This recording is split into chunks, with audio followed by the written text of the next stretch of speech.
Okay, quick content warning. The episode we're about to review contains depictions of physical bullying, which may be uncomfortable for some viewers.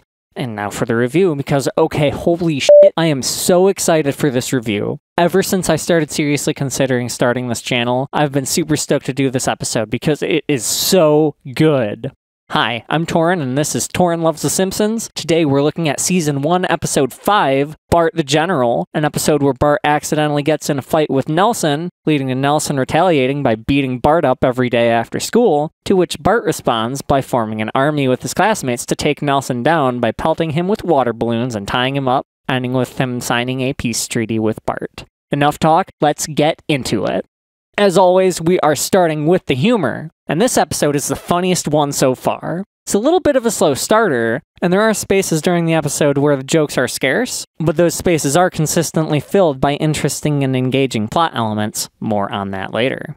Like I said, kind of a slow starter, but Act 1 includes You Made Me Bleed My Own Blood, which gets an A- as a joke, and is also an awesome plot device to help establish Nelson as a menacing figure. Skinner's obliviousness with the, oh no, he'll get you after school part is nice, and it gets a B. I like how it starts to establish him as not terribly tuned into what's going on with his students, which we will see more of later on.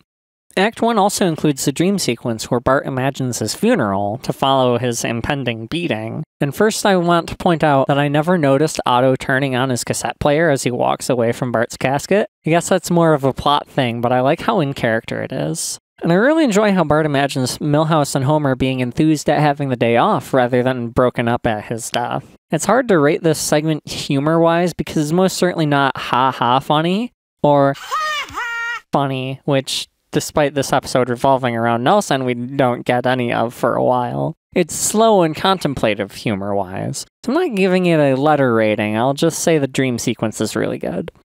We get a bit of a running gag during the episode of Bart getting sent rolling home in a trash can by the bullies, and I think that gag does a great job of keeping the episode from going down a darker path tonally, which would be perfectly cromulent. I don't know how many of you watching this experience significant amounts of childhood bullying, but that shit can really fuck you up long term, hence the content warning at the beginning of this episode. So I think it's helpful to the episode to keep things light. The rolling trash can gag gets an A-. I love the way they use the code of the schoolyard to lampoon the kinds of immaturity and bigotry that, to editorialize briefly, are all too common even among adults. It also gets an A-, and Marge is most certainly correct that the code of the schoolyard is ridiculous. I've never heard the term family jewels used outside this episode, and I'm frankly not sure why, because it's probably the best euphemism for testicles that I've ever heard, and it gets an A. Its reprise makes an excellent punchline to Grandpa's letter segment.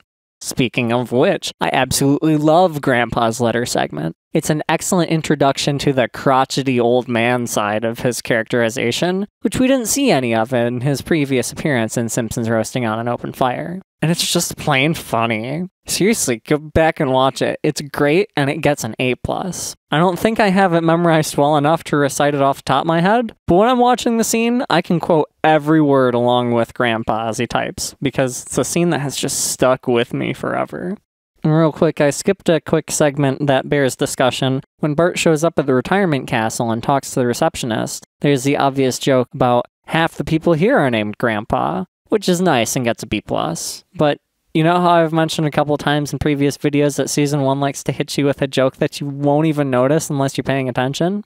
Listen to the directions the receptionist gives Bart, and you'll notice she guides him to the third dank room on the left. Add that to the list of jokes I didn't notice until writing an episode review, and also add it to the list of jokes that get a B+. Also, I swear, this receptionist sounds just like a Doris Grau voice, but she is not listed in the episode credits, so that's weird.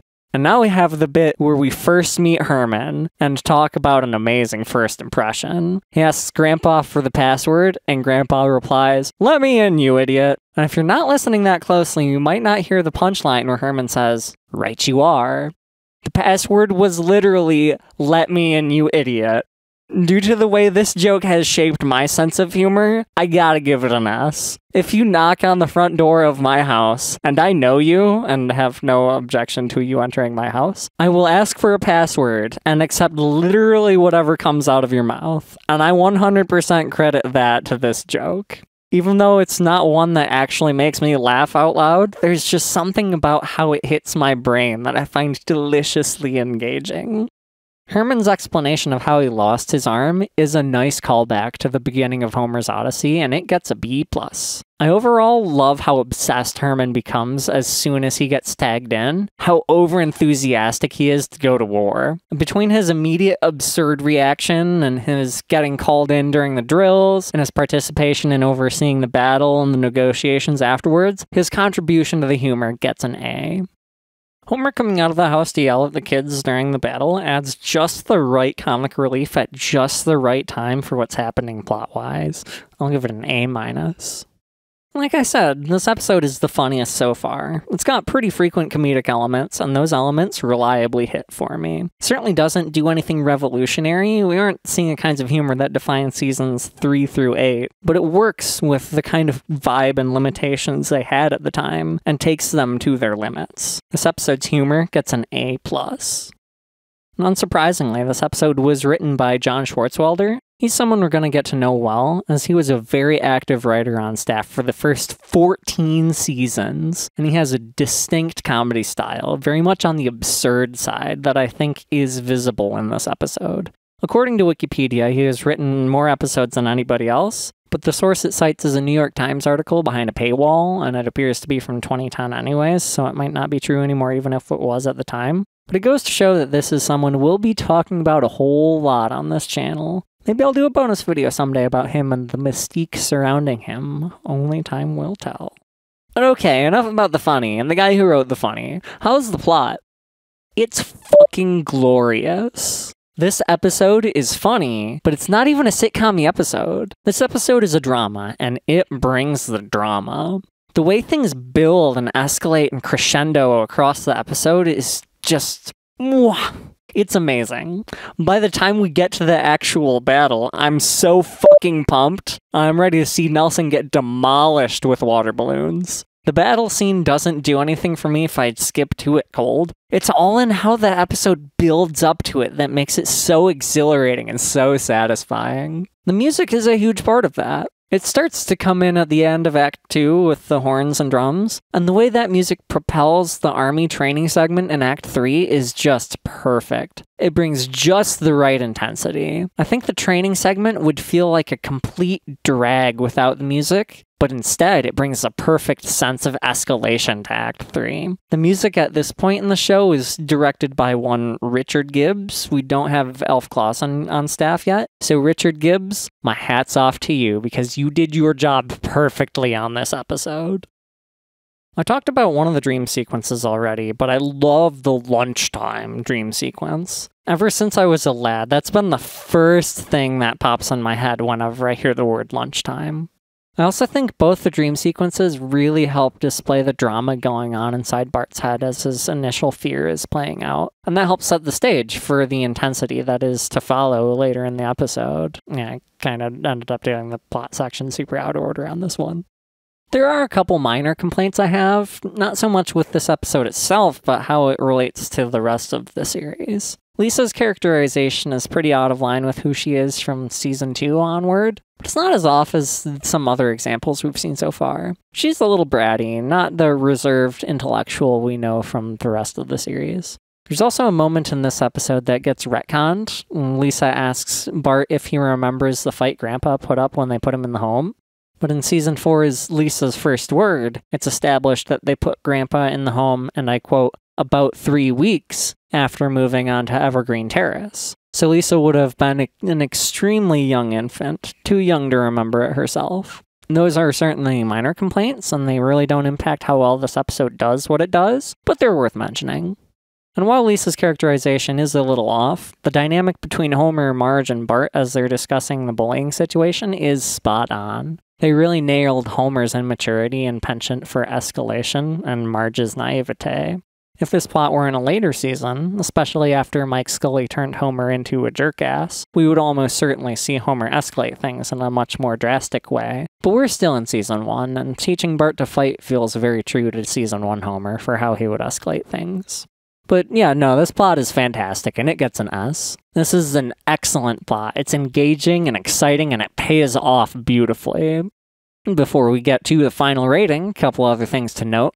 Back to the Bart's funeral dream sequence. I particularly appreciate the sound design of that scene, where you can hear people talking and mourning in the background while Otto and Skinner are on screen. You can hear the reverb of the cathedral, you can hear the organ playing. It's some nice attention to detail that most certainly wouldn't have noticeably hurt the episode if overlooked, but detail that is really nice when you notice it. Although, on the topic of sound design, I hate the sound they used for when Homer tore a piece off the punching bag with his teeth. It's a realistic sound and all, but it just gives me the creeps, and that's the kind of sound that doesn't belong with anything having to do with teeth. And now for the final rating. We have an A+ for humor and an S for plot. And like I said, I think this episode is more of a drama than a sitcom. So that plot is what's really driving this episode. I think the plot hits hard enough, yet balances with the humor just right, that it becomes something greater than the sum of its parts. I'm giving the episode an S overall.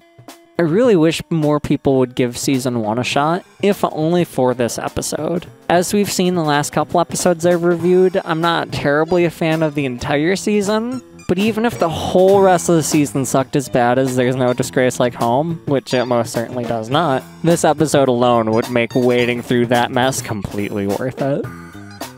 As always, thank you for watching. What did you think of the episode? Let me know down in the comments. And don't forget to like, subscribe, and ring the notifications bell. Next week, we are looking at Moaning Lisa, and I will see you in that video.